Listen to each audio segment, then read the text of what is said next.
तो अगर आप हिमाचल में पंचायत इलेक्शन लड़ने जा रहे हैं तो ये खबर ध्यान से देख लीजिए, क्योंकि सरकार की तरफ से आपके लिए बहुत बड़ा झटका है।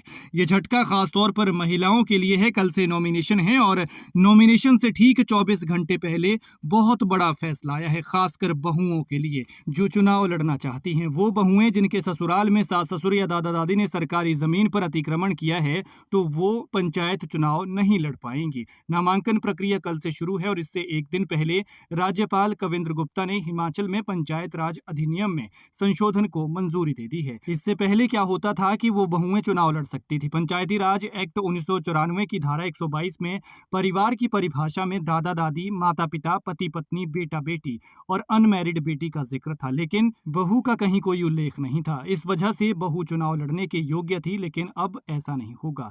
साल 2020 में पंचायत चुनाव में भी इलेक्शन कमीशन ने सरकार से परिवार की परिभाषा बदलने का आग्रह किया था, ताकि अतिक्रमण वाले परिवार की बहू भी चुनाव न लड़ सके।